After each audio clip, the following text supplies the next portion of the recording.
हाय, मैं हूं अपूर्वा शेठ और मैं स्वागत करता हूं आपका the right choices with oracles of Dalal street के एक और नए एपिसोड में। इस शो में हमारा एक ही लक्ष्य है, real world stock market heroes से एक्शनेबल और इंसाइटफुल स्ट्रैटेजीज लेकर आपके सामने प्रस्तुत करें। फ्रेंड्स, पिछले एपिसोड में हम सुदर्शन भंडारी जी के साथ बात कर रहे थे और उस एपिसोड में हमने फॉरेंसिक इन्वेस्टिंग और कॉर्पोरेट गवर्नेंस के बारे में बहुत ज़्यादा डिटेल में बात की। हमने रिलेटेड पार्टी ट्रांजैक्शंस और एनुअल रिपोर्ट में से क्या क्या चीज़ें आप देख सकते हो और इससे आप कैसे कंपनी की एनुअल जो कॉर्पोरेट गवर्नेंस है वो अच्छी है या नहीं है ये पता कर सकते हो, ये देखा था। इस एपिसोड में हम अपने कॉन्वर्सेशन को आगे कंटिन्यू करेंगे और बहुत ज़्यादा डिटेल में जाएंगे, जिससे कि आपको कॉर्पोरेट गवर्नेंस के बारे में और भी ज़्यादा विस्तार से जानकारी मिल सके। तो चलिए आज का ये एपिसोड शुरू करते हैं।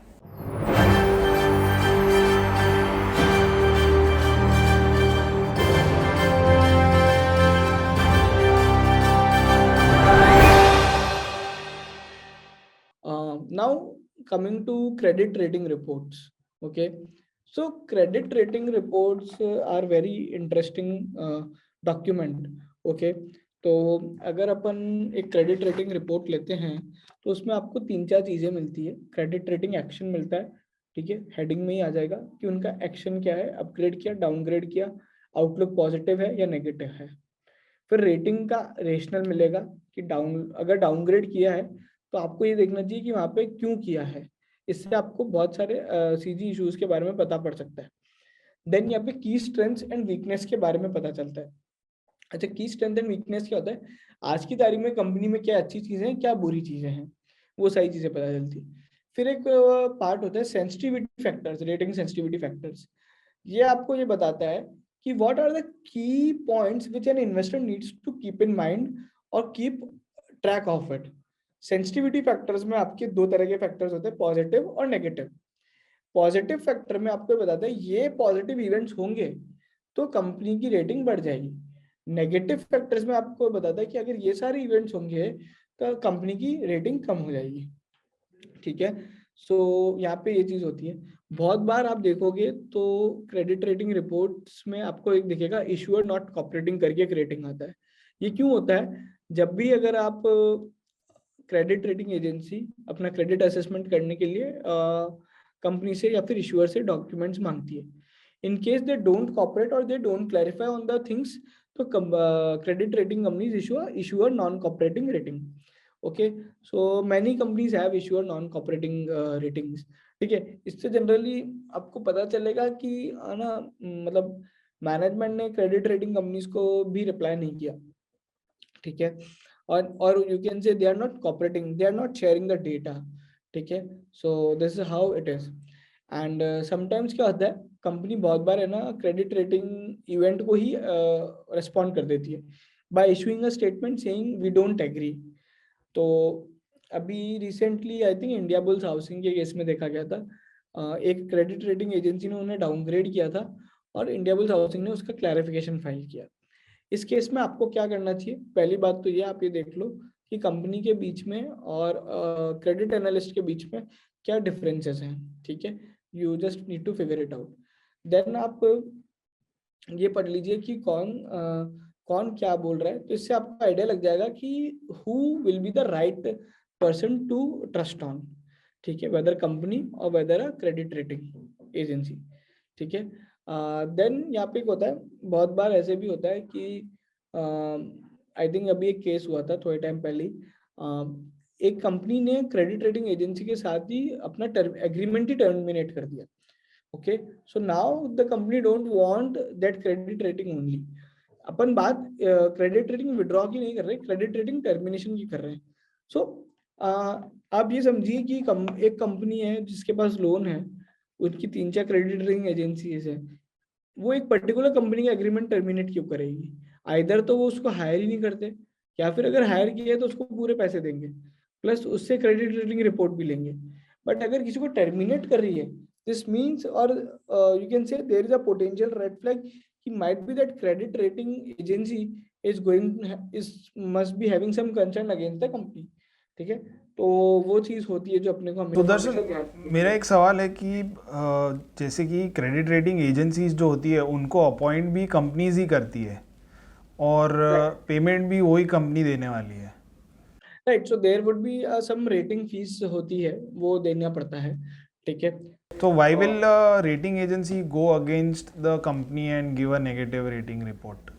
Okay, because this is their fundamental duty to rate the debt instruments. Okay, और इसमें एक और चीज होती है, अगर आप क्रेडिट रेटिंग एजेंसी हो, आपने सही रेटिंग नहीं दी, ठीक है, तो फिर बाद में आपकी कोई भी किसी और भी कंपनी पे जब भी आप रेटिंग करोगे तो आपकी उस रेटिंग पे कोई बिलीव नहीं करेगा। ओके, सो ऐसा भी होता है मार्केट में कि particular set of credit rating agencies की क्वालिटी इतनी हाई होती है, उनके स्टैंडर्ड्स इतने हाई है कि अगर आपके पास उसकी खराब रेटिंग भी है, मतलब लेट्स से बी वाली भी रेटिंग है या फिर ए नेगेटिव भी है, तो भी वो अच्छा माना जाता है, ठीक है। इट जस्ट बिकॉज कि मार्केट में पर्टिकुलर 2-3 क्रेडिट रेटिंग एजेंसीज का जो असेसमेंट मॉडल है या फिर असेसमेंट रूल्स है वो इतने हाई हैं कि उनको बहुत ज्यादा स्ट्रिंजेंट कंसिडर किया जाता है, those are considered of the highest quality, ठीक है। So this also happens, but what I want to say is कि क्रेडिट रेटिंग हर आदमी को पढ़नी चाहिए एटलीस्ट, है ना। जहाँ पे आपको एनुअल रिपोर्ट के अलावा अगर आपको डेटा अच्छा चाहिए, बहुत बार क्या होता है आजकल एसएमई कंपनीज हैं या फिर स्मॉल कैप कंपनीज हैं, उसके बारे में आपको है ना ज्यादा डेटा मिलेगा नहीं, ठीक है। बिकॉज क्या होता है, वो या तो कोई एनालिस्ट ट्रैक नहीं कर रहा है, ठीक है, या फिर ऐसा भी हो जाता है कि उसके बारे में ना ही कोई रिसर्च रिपोर्ट है ना ही कोई इंडस्ट्री रिपोर्ट है, but those credit rating agencies have a very good insight about the company. मतलब आपको उसके बिजनेस के बारे में भी पता चलेगा कि उस बिजनेस में क्या हो रहा है, आपको ये पता चलेगा whether they are doing some expansion और नॉट, ठीक है, उनका क्या बड़ा प्लान है, वो सारी चीजों के बारे में आपको पता चलेगा, ठीक है। So this is how the things are in the credit rating. अच्छा, कुछ केस स्टडीज के बारे में बात करते हैं। सो अडानी ग्रुप के केस में हिडनबर्ग के बाद multiple credit rating agencies have raised the concern, ठीक है, over the debt profile, and currently we have seen many credit rating agencies raising a concern over the Vedanta group. Okay, कुछ पास case studies लेंगे तो अपन देखेंगे Fitch ने future group को future retail को डिफॉल्ट रेटिंग दी थी just before the company file for the bankruptcy, ठीक है। डीएचएफएल के केस में भी डाउनग्रेड किया था क्रिसिल एंड इकरा ने to defer because just before the fiasco, ठीक है। तो credit ratings are the very very important case study. इसमें एक और चीज आपको समझनी चाहिए, let's talk about the good part. एक कंपनी है जहाँ पे बहुत सारे इश्यूज थे या बहुत सारे डेट के प्रॉब्लम्स थे, अगर उसका क्रेडिट रेटिंग चेंज होता है, ठीक है, पॉजिटिव आउटलुक की तरफ जाता है, तो वो एक बहुत ही अच्छा इवेंट माना जाता है, ओके। इसका example I would take with the sector. तो लास्ट ईयर क्या हुआ था आप सभी ने देखा होगा, शुगर कंपनीज और पेपर कंपनीज में बहुत ज्यादा रैली आई थी, ठीक है। It's because of the change in some business metrics and business fundamentals. Actually ये दो सेक्टर ऐसे हैं जहाँ पे बहुत ज्यादा डेट होता है, बहुत ज्यादा कैश फ्लो का इशू होता है, so these are not financially sound sectors, okay. तो जनरली क्रेडिट रेटिंग खराब रहती है। साइक्लिकल सेक्टर है तो आप उसमें बिजनेस में लॉन्ग टर्म ग्रोथ नहीं रहती। हाँ हाँ, तो उनमें जनरली कभी कैश फ्लो का इशू है, जैसे पावर और इंफ्रास्ट्रक्चर है ना, वैसे ही मतलब इश्यूज रहते हैं। अब उन सेक्टर्स को आइडेंटिफाई कैसे किया गया था कि भाई सबसे पहले ये, अब मतलब these are the sectors to good bet on और these are the good companies to bet on. तो आप ये देख लो कि उनमें सबसे पहले क्रेडिट रेटिंग एजेंसीज थी जिन्होंने अपने रिपोर्ट में पॉजिटिव आउटलुक के साथ उसका क्रेडिट रेटिंग चेंज किया था, ठीक है। So by issuing a positive credit report you will get a insight कि उस कंपनी में क्या क्या अच्छा हो रहा है, ठीक है। तो ये सारी चीजें होती है जो आपको क्रेडिट रेटिंग रिपोर्ट में ध्यान में रखनी होती है। So will move to another part की क्रेडिट रिपोर्ट में एक्सेस कैसे किया जाता है, ठीक है। तो आप सिंपल है ना, आई थिंक एनएससी की जो वेबसाइट है वो हर इन्वेस्टर को देखनी चाहिए, ठीक है। I have just put a lot of tabs here. आप देखोगे तो एनएससी की वेबसाइट पे इतने सारे टैब्स जो है ना, ये सारे उन्होंने बना रखे हैं और सेग्रीगेट कर रखे हैं, मतलब आप सारे फाइनेंशियल रिजल्ट्स एक साथ एक जगह पे देख सकते हो, ठीक है। आप क्रेडिट रेटिंग रिपोर्ट्स देख सकते हो, आप सारी बोर्ड मीटिंग देख सकते हो, आप सारे कॉर्पोरेट एक्शंस देख सकते हो, सारे अनाउंसमेंट देख सकते हो। The point I am trying to say, बहुत सारे लोगों को अगर कोई चीज पर्टिकुलर फाइंड करनी होती है तो एनएससी की वेबसाइट एक बहुत अच्छी वेबसाइट है जहाँ पे सारी एक्सचेंज फाइलिंग्स को सेग्रीगेट करके मिलता है। ठीक है, तो ये एक इम्पॉर्टेंट एस्पेक्ट होता है जो आप यहाँ पे देख सकते हो। ठीक है, सो दिस इज हाउ। बाकी screener.in पे जाके भी आप देखोगे तो क्रेडिट रेटिंग सेक्शन में आपको मिल जाएगा कि वो सुदर्शन, credit rating ये जो एनएसी की साइट पे आप दिखा सकते हो कि ये कहाँ मिलेगा? So let's search about TCS. ये कॉर्पोरेट डिस्क्लोजर्स में गए तो यहाँ पे अब आपको है ना सारी चीजें मिल जाएगी। लेट्स से एनुअल रिपोर्ट पे आप सर्च करोगे तो एनुअल रिपोर्ट मिल जाएगी उनकी। कॉर्पोरेट एक्शन अभी क्या आ रहा है, तो लास्ट इंटरिम डिविडेंड दिया था वो मिल गया आपको। कॉर्पोरेट गवर्नेंस की उनकी लेटेस्ट रिपोर्ट जो अपन ने बात करी थी वो आ गई। कॉर्पोरेट इन्फॉर्मेशन आपको अगर कुछ चाहिए, एमडीसीओ and all those things you will get it. ठीक है, शेयर होल्डिंग पैटर्न आपको चाहिए तो वो भी यहाँ पे आ गया। डेली बायबैक, अच्छा यहाँ पे ओपन मार्केट बायबैक नहीं है बट आपको मिल जाएगा। फिनेंशियल रिजल्ट्स अभी लेटेस्ट जो जून वाले आए थे वो भी अपडेट हो गए। So the point I am trying to say, अगर आप यहाँ पे एक और चीज जो होती है एनएससी में, केवल कॉर्पोरेट ऐसे अनाउंसमेंट सर्च करोगे, ठीक है, तो यहाँ पे अगर आप गए तो यहाँ पे बहुत सारे जो वो है ना, बहुत सारे अनाउंसमेंट आते हैं बट उनको सेग्रीगेट अगर आपको करना है तो आप इस तरीके से कर सकते हो। ठीक है, so this is how you can use this, मतलब कॉर्पोरेट डिस्क्लोजर्स वाला पार्ट। ठीक है, तो जैसे कॉर्पोरेट एक्शंस पे गए तो आपको बहुत सारी चीजें मिल जाएगी and all those things you can find it out. ठीक है, so this is a very good source, मतलब है ना, बहुत सारे लोगों को प्रॉब्लम होती है कुछ भी पर्टिकुलर इवेंट, या फिर बहुत सारे लोग आजकल स्पेशल सिचुएशन ट्रैक करते हैं, तो सारी चीजों को ट्रैक करने का तरीका आप एनएससी की वेबसाइट पे जाओ, कॉर्पोरेट डिस्क्लोजर्स में जाके आप सारे कॉर्पोरेट एक्शन एक साथ वहाँ पे देख सकते हो। ठीक है, so this is how the things for how to use, you can say NSC website. इसमें जो रिलेटेड पार्टी ट्रांजैक्शन की हमने सबसे पहले बात की थी, वो भी हाँ, रिपोर्ट यहाँ पे मिल जाएगी। नहीं वो यहाँ पे नहीं मिलती है। यहाँ पे आपको इनसाइडर ट्रेडिंग वगैरह जरूर मिलेगा, क्या क्या ट्रांजेक्शन हो रहे हैं। ठीक है, तो जैसे टाटा सन्स ने लास्ट टाइम बायबैक में जितने शेयर सेल किए थे वो आपको यहाँ पे दिख गए। ठीक है, वो मिल जाता है। इन्वेस्टर कंप्लेंट्स मिलती है। ओके, सो इट्स इंटरेस्टिंग, मतलब ये अभी जस्ट अपने को एक साथ अभी पता चला है कि टीसीएस जैसी कंपनी में as of today 3 unresolved complaints है। ठीक है अच्छा, इन्वेस्टर कंप्लेंट्स भी एक अच्छा मेट्रिक होता है, pending investor complaints. Lastly I know future group and Brightcom were the companies जहाँ पे 90 डेज से ज्यादा इन्वेस्टर कंप्लेंट्स रिजॉल्व नहीं हुई थी। ठीक है, बट आप अगर देखोगे तो टीसीएस में since it's a large company, यहाँ पे ऑब्वियसली हर बार होता है कि दो तीन कंप्लेंट्स हमेशा पेंडिंग रह जाती है। ठीक है, तो it might be a clerical thing. ठीक है, but this is also important metric you need to see. And जहाँ पे भी आप ये देख लो कि आपको कुछ भी इशू होता है ना, तो there is another platform by SEBI called scores. ठीक है, आप वहाँ पे कंप्लेन डाल सकते हो। ठीक है, you need to be a share holder to file a complain. ठीक है, and then there would be a revert back from the company as well as SEBI on it कि एग्जैक्टली क्या हुआ। ठीक है, so this is a platform where you can use that to look after the things. If you want to complain to a regulator about a company, then you can do from there. ठीक है, so let's move ahead. This is another interesting source, proxy advisory reports. अच्छा, तो proxy advisory होता क्या है? Basically these entities help shareholders or guide shareholders to vote on the matters related to companies.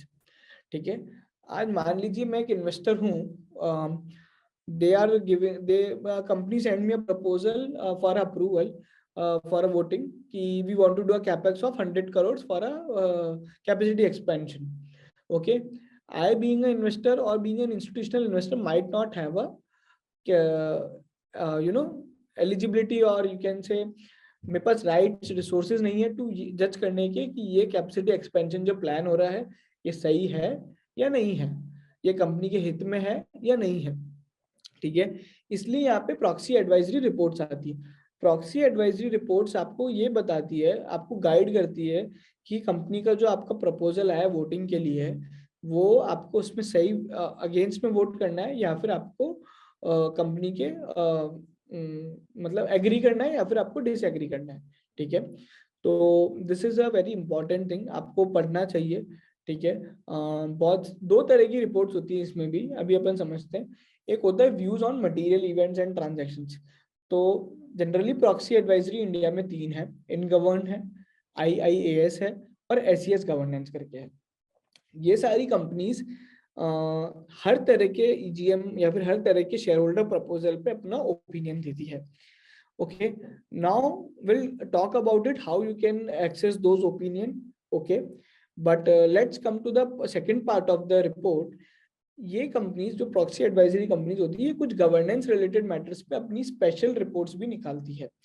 ठीक है, तो दो तरह की रिपोर्ट होती है, एक सारे मटेरियल इवेंट्स और ट्रांजैक्शंस पे होती है, जहाँ पे मटेरियल ट्रांजैक्शन का शेयर होल्डर से अप्रूवल लेना होता है, तो सब पे अपना व्यू देती है कि ये सही है या गलत है। ठीक है, या फिर इसमें कुछ गलत है तो क्या है वो भी बताती है। और दूसरा होता है गवर्नेंस रिलेटेड। अब अपन एग्जांपल लेते हैं, मैं एक इंटरेस्टिंग एग्जांपल लेता हूँ। IIAS ने अभी रिसेंटली अनंत अंबानी के अगेंस्ट में वोट करने को बोला है on the board of Reliance Industries. Why? Because they say कि Anant Ambani is at age of 30 years and he don't have a relevant experience of 10 years. Okay, अच्छा, अब आप पूछोगे ये क्या कोई रूल है या नहीं है, तो I would clarify here, there is no rule कि एक डायरेक्टर को अपॉइंट होने के लिए 10 साल का एक्सपीरियंस चाहिए। ठीक है, बट ये उनका असेसमेंट मैट्रिक है, जहाँ पे वो बोल रहे हैं कि अगर किसी डायरेक्टर के पास उसके बिजनेस में 10 साल का एक्सपीरियंस नहीं है, तो there is no point of appointing him as a director, और there are better candidates available which have a larger experience. ठीक है, you might be, this might can hurt company or not in terms of share price or not, we don't know, but this is going to create you आपको बहुत ज्यादा insights मिलेंगी, examples मिलेंगे कि अलग कोई कंपनी या कोई और कंपनी में इस तरह का केस होता है तो आपको कैसे सोचना चाहिए। ठीक है, गवर्नेंस या फिर red flags forensic case studies का सबसे अच्छी चीज है, आप जितनी उस तरह की केस स्टडीज पढ़ोगे ना, your mind is going to get a broader perspective। ठीक है, आपको समझ में आएगा कि किस तरह के इंस्टेंसेस में आपको कैसे रेस्पॉन्ड करना चाहिए और how you should view the things. ठीक है, अनदर एग्जांपल लेते हैं, अभी SES गवर्नेंस है, उन लोग ने क्या किया था, उन्होंने इंडिपेंडेंट डायरेक्टर के अपॉइंटमेंट के लिए अगेंस्ट में वोट किया था for the proposal of a independent director on Neuland laboratories board. Why? Because वो जो इंडिपेंडेंट डायरेक्टर जहाँ पे अपॉइंट जिस कंपनी में अपॉइंट हो रहा था, और या फिर वो एक ऐसी कंपनी का CFO था जो बैंकक्रप्ट कंपनी थी। ठीक है, तो दे आर सेइंग कि अगर एक बैंकक्रप्ट कंपनी का CFO as a independent director on the company आ रहा है, they are not going to consider it as a good governance. Okay, बहुत बार आप देखते होंगे एक तरह का प्रपोजल या फिर कभी न्यूज देखते होंगे, share holders rejected the proposal, share holders rejected appointment of the auditor, appointment of the management, share holders rejected the adoption of financial statement. ये क्यों होता है? Basically share holders are not agreeing with the particular matter. It कभी कभी ये इसलिए होता है क्योंकि वो जो प्रॉक्सी एडवाइजर्स हैं उन्होंने अगेंस्ट में वोट करने को बोला है। तो रिसेंटली थोड़े टाइम पहले आपने देखा होगा तो डिश टीवी के फाइनेंशियल अडॉप्शंस को रिजेक्ट कर दिया गया था शेयर होल्डर्स ने। Okay, they are not agreeing with the financials which dish TV has prepared. Okay, Godfrey Phillips जो कि एक टोबैको कंपनी है, वो अपना रॉ मटेरियल अपनी पेरेंट कंपनी को बेच रही थी और पेरेंट कंपनी भी उस बिजनेस में है। तो this was being advised by the IIAS कि आप इस प्रपोजल के अगेंस्ट में वोट करो। ठीक है, because if you provide raw material to your parent company, there might be a possibility that parent company will enter into the manufacturing business if not available, or they can even supply it to India or sell it to the India. So this is how there could be a thought process. So ये proxy advisory reports होती है। अब अपन देखते हैं कुछ special तरह की जो गवर्नेंस वाली जो प्रॉक्सी एडवाइजरी रिपोर्ट्स होती है ना, उनका टॉपिक किस किस तरह का होता है। तो बहुत अच्छे अच्छे टॉपिक्स होते हैं। अभी इन गवर्न की एक रिपोर्ट आई थी हाइकल लिमिटेड पे, उन्होंने बोला था प्रमोटर फ्यूड जो चल रहा है और फैमिली इश्यूज जो चल रहे हैं वो कॉर्पोरेट परफॉर्मेंस पे इम्पैक्ट कर रहे हैं। ठीक है, so that is one thing. IIAS ने पेटीएम के लिए बोला था कि Vijay Shekhar Sharma should be classified as the promoter. based on certain facts, laws and powers it has. ठीक है. Then उन्होंने एक और कंसर्न रेज किया था over the ESOP issues to the Vijay Shekhar Sharma. Okay, so these are the some of the reports which can give you a lot of insight ki how you should keep things in the mind while reading about a company. Then promoter voting on the remuneration is a cause of concern. Yeah, India में आज भी promoters अपने remuneration पे vote करते हैं. ठीक है, तो that is a cause of concern. तो इस पे उन्होंने आईएएस वालों ने क्या किया, बहुत डिटेल स्टडी करी और एक पूरी रिपोर्ट पब्लिश करी है कि what is the promoter voting on the remuneration means. This will give you a insight. ये कोई कंपनी स्पेसिफिक रिपोर्ट नहीं है 3rd नंबर वाली, but this will give you a insight कि how you should think it. Okay, then there is a Asian Paints के साथ एक थोड़ा गवर्नेंस इशू था. वो ये था basically promoter entity was selling raw materials to the company. ठीक है, जनरली क्या होता है, एक कंपनी में जब गवर्नेंस इश्यूज बहुत अच्छे होते हैं ना, वहाँ पे छोटे से इशू से भी बहुत ज्यादा प्रॉब्लम हो जाती है. ठीक है, तो एशियन पेंट्स के इस इशू के कारण भी बहुत ज्यादा प्रॉब्लम हुई थी. ठीक है, अभी यही इशू अगर एक छोटी कंपनी में होता, मार्केट कैप 1000-3000 करोड़, तो वहाँ पे इतना प्रॉब्लम नहीं आता because it is a usual for them. But good governance वाली कंपनीज में एक सबसे इम्पोर्टेंट चीज का वैल्यूएशन रहता है, वो ये होता है कि जैसे ही एक भी गवर्नेंस इशू में प्रॉब्लम आई तो it will create a lot of negative impact. तो जो पूरा वैल्यूएशन प्रीमियम मिलता है वो पूरा तो नहीं, पर काफी कुछ उसमें से निकल जाता है. करेक्ट.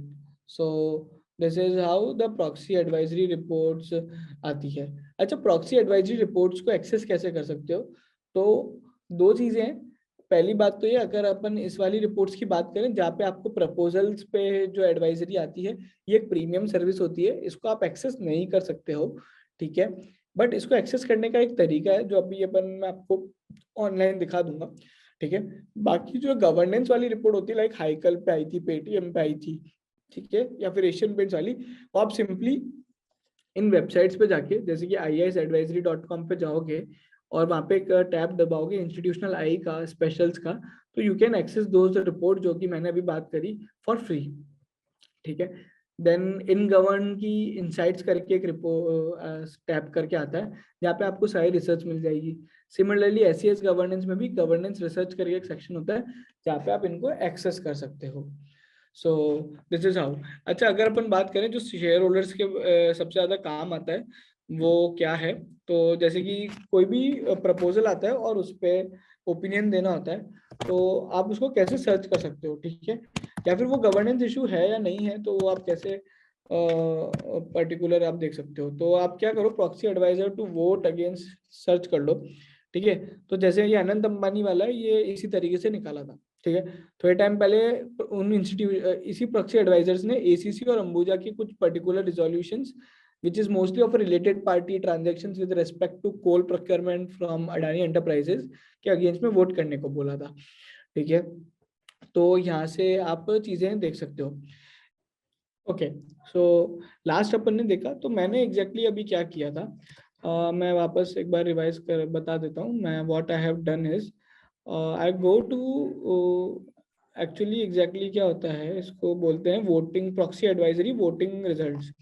तो जैसे आप लोग वोट करते हो, हर रिटेल इन्वेस्टर वोट करता है, वैसे म्यूचुअल फंड कंपनीज को भी अपने इन्वेस्टमेंट्स पे वोट करना होता है. और आई थिंक उनके लिए कंपलसरी है वोट करना. हाँ, मतलब म्यूचुअल फंड्स को वोट करना कंपलसरी है.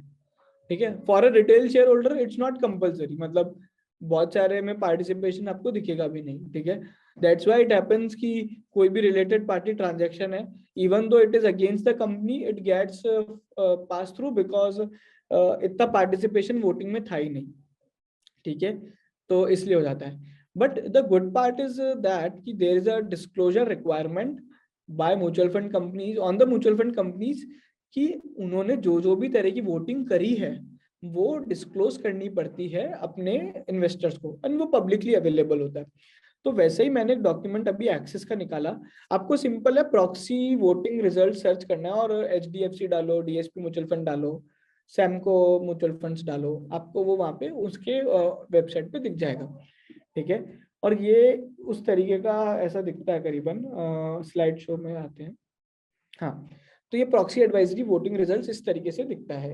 ये बेसिकली इंडस टावर के कुछ प्रपोजल, सॉरी अगर अपन देखें तो ट्यूब अमर राजा बैटरीज है, ठीक है, अमर राजा बैटरीज है, उसका कुछ स्कीम ऑफ अरेंजमेंट है विद मंगल इंडस्ट्रीज लिमिटेड के अगेंस्ट में वोट करने का वोट डाला है किसने, एक्सिस म्यूचुअल फंड ने। Now the point is that why we are talking about it or why this is important, because यहाँ पे जो reason है supporting the vote decision is generally backed by the proxy advisory की voting। तो जो proxy advisors की जो premium reports होती है, like if you want to buy a particular report on a particular proposal for a company by a proxy advisor, तो it goes around 10 to 20,000 rupees की होती है, ठीक है। बट उसका फ्री में कैसे देख सकते हो, जब भी पूरा क्वार्टर खत्म होता है, वो प्रपोजल भी पास ऑन हो जाता है या अगेंस्ट में चला रिजेक्ट हो जाता है, whatever it is, mutual fund companies अपना रीजन देती है, ठीक है, कि ये आप देख सकते हो जाके, ठीक है, कि वो उन्होंने क्यों रिजेक्ट किया था। अब जनरली जहाँ पे भी अगेंस्ट में वोटिंग हो रही है, दैट मीन्स कि there is some problem, okay. So वहां पे उनका रीजन अगर आप पढ़ोगे तो you will get to know कि why it is a you know there is a problem in the transaction, the proposal. हाँ हाँ हाँ। तो इस तरीके से जैसे मैंने अनंत अंबानी का बताया, सिंस अनंत अंबानी का proposal to appoint as a director is a very big event in the country considering it's a very large company, तो उनका तो जो ओपिनियन था वो तो ऑब्वियसली पब्लिकली अवेलेबल हो गया। बट बहुत सारे जो वोटिंग प्रपोजल्स होते हैं वो पब्लिकली न्यूज नहीं बनती है, ठीक है। उसका अगर आपको रीजनिंग जानना है कि वो सही है ट्रांजेक्शन या नहीं है, लेट से एक फैमिली गवर्न बिजनेस है जहाँ पे फर्स्ट जनरेशन प्रमोटर के बाद अब सेकंड जनरेशन प्रमोटर्स आ रहे हैं, they are coming into the picture as MD, one is coming as to the CEO, one is coming as a CFO, whether these people are right for the shareholder और not, as a retail investor आप लोग शायद जज नहीं कर पाओगे। But आप कैसे पता लगा सकते हो कि वो लोग मेरे लिए सही है या नहीं है, आप वोटिंग रिजल्ट्स देख लो, उनका रेशनल देख लो प्रॉक्सी एडवाइजरी से, तो आपको पता पड़ जाएगा। और ये बहुत सिंपल है, एक्सेल होता है, ठीक है। आपको ये देखना है कि मीटिंग की डेट क्या है, उस हिसाब से सर्च कर सकते हो, आप कंपनी के हिसाब से सर्च कर सकते हो, आप केवल इस भी तरीके से सर्च कर सकते हो कि अगेंस्ट में किस किसने वोट किया है, तो आपको पता पड़ जाएगा कि क्या क्या कंपनीज में क्या क्या इश्यूज है जहाँ पे अगेंस्ट में है, ठीक है। So this is how you can do, okay. So this is all about like proxy advisory voting and these things. So अभी तक अगर आप देखोगे तो अपन ने सारी जो चीजों पे बात करी थी वो मोस्टली पब्लिकली अवेलेबल सोर्स है, ठीक है। The point I'm trying to say here is कि there are many things which are publicly available for free, okay.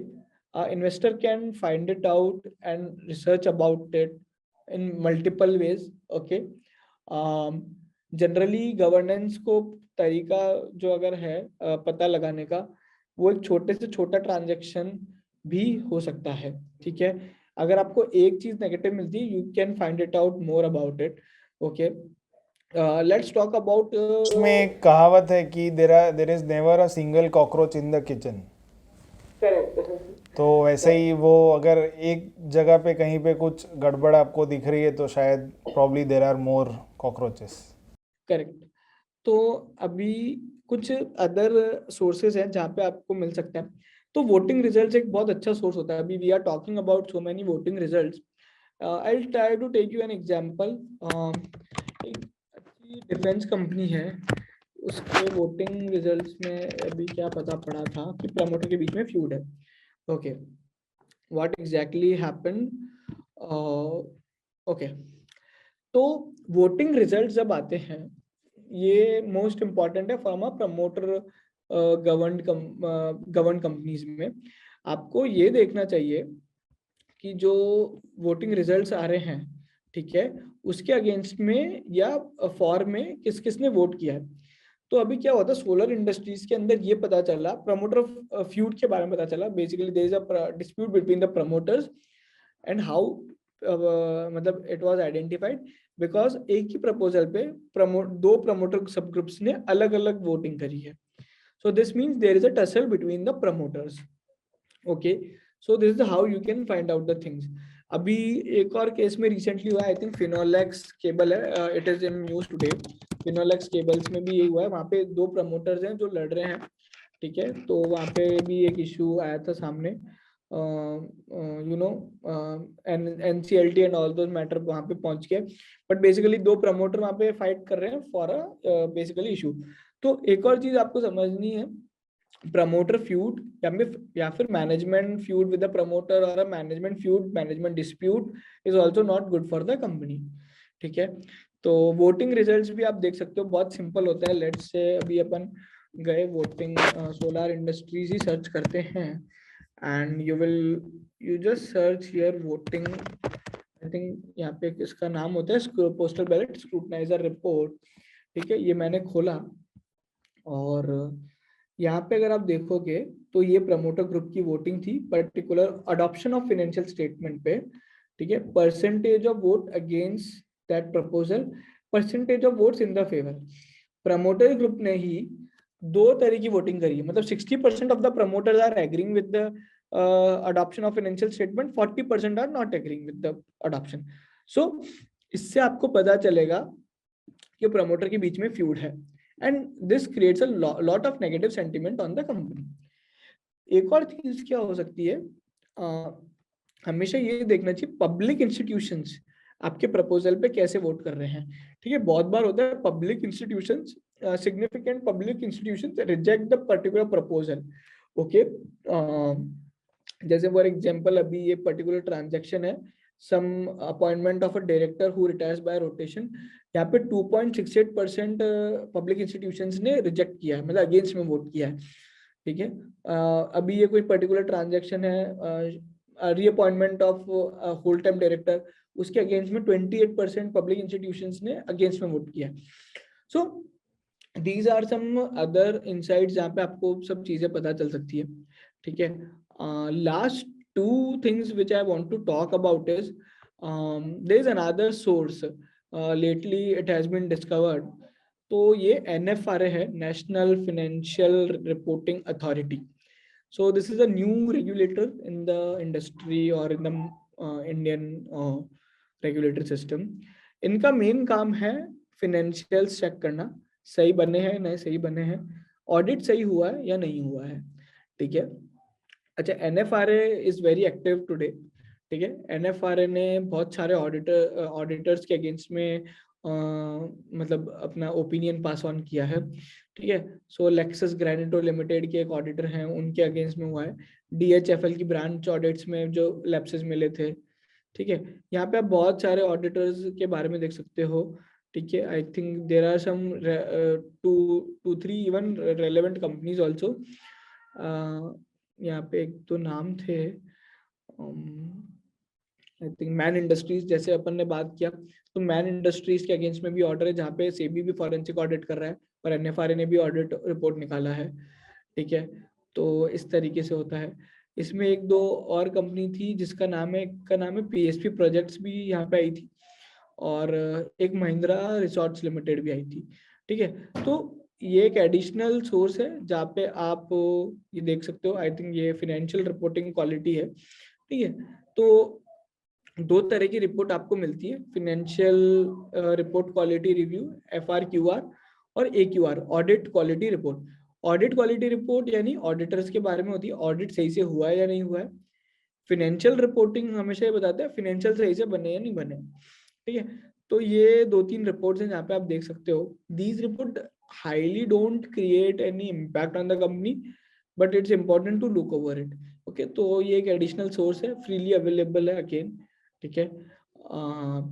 Then another way to look at the things, I think SEBI की website जो होती है, literally it's a wonderful thing to you know, one of the best way to, किसी को अगर governance fraud के बारे में जानना है कि फ्रॉड कैसे हो रहा है, सेबी कैसे पकड़ रहा है, तो this is a very good website. I try to give you an example कि कैसे सेबी ने एक बहुत ही अच्छा फ्रॉड को आइडेंटिफाई किया था। तो एक फ्रंट रनिंग का केस था, ठीक है। One fund manager was doing front running and how SEBI identified it. तो ब्लूमबर्ग टर्मिनल करके एक प्लेटफॉर्म होता है जहाँ पे fund managers, analyst and institutional investors talk. तो ब्लूमबर्ग चैट के स्क्रीनशॉट्स जाके सेबी ने देखे और वहां से उन्हें पता चला कि that fund manager is doing a front running. Bloomberg की चैट्स पे ही is passing on to his trader और whatever it is, communicating with his trader की punch your orders in my private account first, then buy in access account, then buy in the funds account later on. Okay, so these are the way SEBI thinks. Okay, आप ने recently देखा होगा सेबी ने एक company case में ये पता लगाया कि फंड रेजिंग जो हुई थी उसका पैसा ही कंपनी के पास नहीं पहुंचा, या फिर पैसा पहुंचा तो वापस इन्वेस्टर्स को सब्सिडरीज के थ्रू डाइवर्ट कर दिया था। So they have check the bank accounts. Okay, so this is a very interesting source. अच्छा, एनफोर्स सेबी के ऑर्डर्स आप कैसे पढ़ सकते हो? ठीक है, तो सेबी के ऑर्डर्स पढ़ने के लिए तरीका है, सेबी की वेबसाइट पे जाओ, एनफोर्समेंट सेक्शन में जाके ऑर्डर्स पे जाओ, you will find orders of SAT यानी appellate tribunal. Chairman and members वाला जो सेक्शन होता है ये मोस्ट इंपॉर्टेंट होता है, जहाँ पे आपको सबसे ज्यादा ऑर्डर्स मिलेंगे। Then there is a order of AO, adjudication officer. ठीक है, दीज आर 2-3 इंपॉर्टेंट प्लेसेस जहाँ पे आपको ऑर्डर मिलेगा। सेबी के ऑर्डर्स में बहुत सिंपल एक टाइमलाइन होता है। बैकग्राउंड क्या है कंपनी के मैटर का, ठीक है, why SEBI is doing an audit. तो पहले वो बताएंगे किसने कंप्लेन की, मतलब क्या कंप्लेन थी, क्या चीजें थी।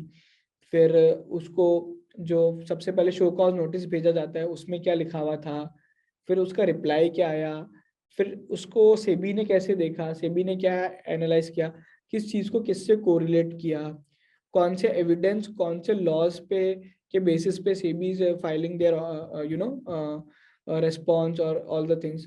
तो ये सारी चीजें होती है। लास्ट में इनका एक सेक्शन होता है जहाँ पे वो सेक्शन का नाम होता है ऑर्डर। तो सेबी का जो ऑर्डर होता है लास्ट में वो लिखते हैं, एक ऑर्डर सेक्शन होता है जहाँ पे आपको पता चलता है कि सेबी फाइनली उस पर्टिकुलर मैटर पे क्या ऑर्डर दे रहा है। ठीक है, डायरेक्शंस करके जो होता है यहाँ पे सारी चीजें आपको मिलती है। ठीक है, so this is a good way to find it out. Okay, let's talk about, अगर आपको किसी कंपनी के बारे में पता करना है कि उस पर कभी सेबी का ऑर्डर आया है या नहीं आया है। Okay okay, will take a name Brightcom. Okay, Brightcom लिखा sebi.gov.in. okay, you just need to search it like this. Okay, you will get multiple orders right here. Okay, let's talk about another company, Infosys के बारे में search करते हैं। चलिए, तो Infosys के बारे में कभी सेबी का ऑर्डर आया क्या? तो as such not, I think there is one order in insider trading case. ठीक है, दिस इज द केस। ठीक है, तो आप इस तरीके से भी मतलब ढूंढ सकते हो। ठीक है, ये सिमिलर सर्च आप है ना यहाँ पे सेबी की वेबसाइट पे भी कर सकते हो। Let's say search about another company. Okay, future group लेते हैं, future retail. So I think this is tab is not working, but आप ऑर्डर्स में जाके भी इसको सर्च कर सकते हो। फ्यूचर रिटेल सर्च किया, ठीक है, ऑल सब सेक्शंस में गए, ऑल सब sections and go, so you will find a order against a company. ठीक है, so order against a company or even a particular person, you will find it. Okay, so this is another way to find it out ki whether you having a you know particular, if you want to read about a particular, देखना है कि वो सेबी का कुछ उनके साथ past में कोई ऑर्डर है या नहीं है। so these are the ways to find about it. okay, last but not the least, I think one एक बहुत इंटरेस्टिंग टॉपिक, इंटरेस्टिंग सोर्स है, सेबी ऑब्जर्वेशन लेटर होता है। ठीक है, will take an example of newly listed JSW infra. ठीक है, अपन गए, तो let me first explain what exactly observation letter is. एक कंपनी सबसे पहले डीआरएचपी फाइल करती है, फिर सेबी उसका एनालिसिस करती है, क्या सही है, क्या गलत है, क्या एडिशनल इंफॉर्मेशन चाहिए, क्या इंफॉर्मेशन में और ज्यादा बेसिस की रिक्वायरमेंट है, क्या इंफॉर्मेशन मिसलीडिंग है, क्या सारी चीजें हैं जो सेबी ने कंपनी को बोला है कि ये सारी चीजें आप बदलिए। ठीक है। तो ये सारी जो चीजें होती है ना, ये सेबी की एक रिपोर्ट बनती है जिसको बोलते हैं observation letter. Okay, so I think these are all the sources जो कि फ्रीली पब्लिकली अवेलेबल होते हैं, जो एक इन्वेस्टर देख सकता है, ठीक है, for identifying the things in the market. DRHP और जो कि बहुत सारे कॉमन डॉक्यूमेंट्स होते हैं, वहाँ पे एक रिस्क फैक्टर करके सेक्शन होता है। There is a lot of information available. आपको एक बहुत सिंपल की स्टडी भी याद होगी, IRCTC पे जब वो गवर्नमेंट ने कुछ चेंजेस किए थे रेवेन्यू शेयरिंग में, एकदम से IRCTC का शेयर गिर गया था। That particular risk was already identified in IRCTC के DRHP में, ठीक है। So that is the importance of DRHP। मतलब आप DRHP के रिस्क फैक्टर्स पढ़ेंगे ना, तो आपको बहुत सारी चीजें पता पड़ेंगी, कंपनी में क्या क्या चीजें हैं, क्या क्या ऐसी चीजें जो रिस्क हो सकती है, ठीक है।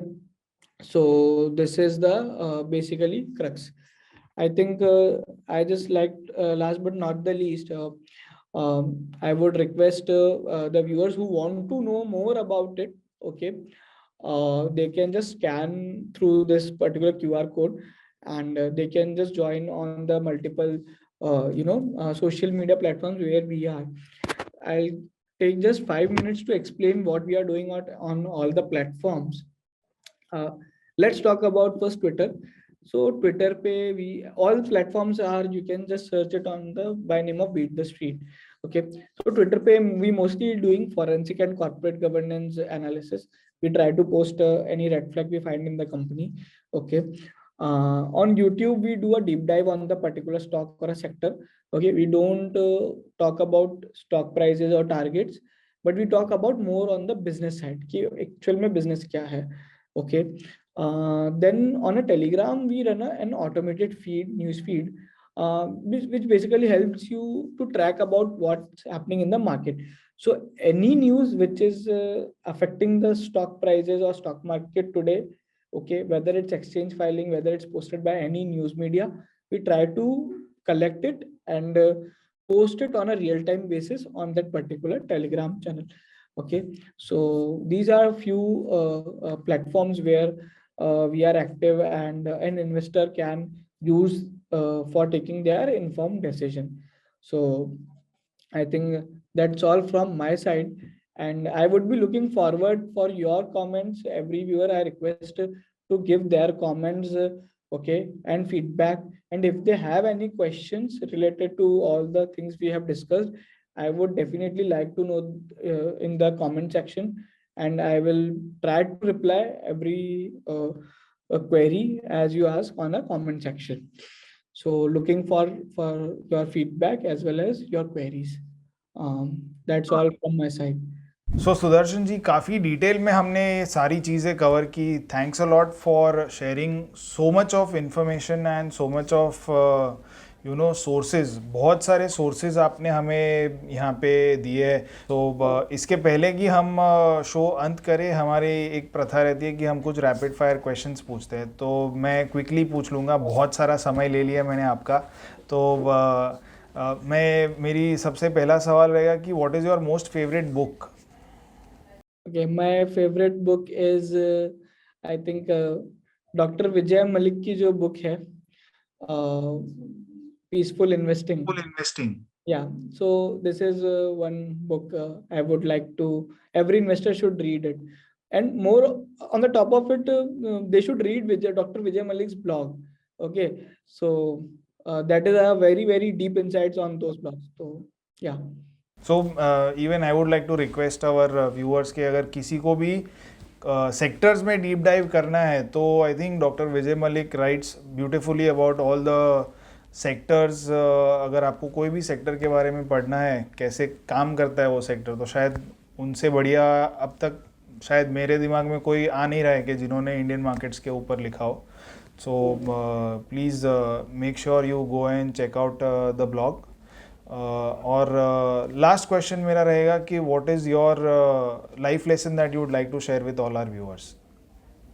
सो मेरा जो लाइफ लेसन है, वो हमारा टैगलाइन है, which is we say read business not stock prices. Okay, So another life lesson we learned, capital protection is much more important than capital appreciation. So these are the two life lessons. In terms of finance, these are the two life lessons I would like to. वो कहते हैं ना कि return of capital is more important then return on capital. Yeah. तो वो भी है कि आप अपने ड्रॉडाउन्स को मिनिमाइज रखिए. बुरी कंपनी में इन्वेस्ट करने से बचेंगे तो आपके ड्रॉडाउन्स भी ज़्यादा नहीं होंगे. सो जो आपने हमें ये दोनों ही एपिसोड में जो सीख दी है, आई होप कि इट इज़ क्वाइट ओवरवेलमिंग. काफ़ी डीप थॉट्स और पेशेंस लगता है ये सब चीज़ें करने के लिए, लेकिन पैसा बनाना इतना भी आसान नहीं है. आपको मेहनत तो थोड़ी करनी पड़ती है. So thanks a lot, Sudarshan ji, for sharing your insights and knowledge with all our viewers and with me. Thank you for having me. Thanks a lot. तो ये थे सुदर्शन भंडारी जी. इनके साथ हुए आज के इस एपिसोड में हमने credit rating reports, proxy reports, इनके ऊपर विस्तार से बात की. हमने एनुअल रिपोर्ट्स के ऊपर भी बात की. सो आई एम श्योर कि जो पूरा ही कॉन्वर्सेशन है बहुत ही ज़्यादा इंसाइटफुल रहा होगा और इससे आपको कॉर्पोरेट गवर्नेंस किसी भी कंपनी का अच्छा है या नहीं है ये पता करने में आसानी हो जाएगी. फॉरेंसिक इन्वेस्टिंग के बारे में भी हमने बहुत सारी बातें की. तो आई एम श्योर कि बहुत ही ज़्यादा इंसाइटफुल कॉन्वर्सेशन रहा होगा ये पूरा ही. तो ऐसे ही इंटरेस्टिंग एपिसोड्स आगे भी देखने के लिए हमारी चैनल को ज़रूर सब्सक्राइब कीजिए. Thank you.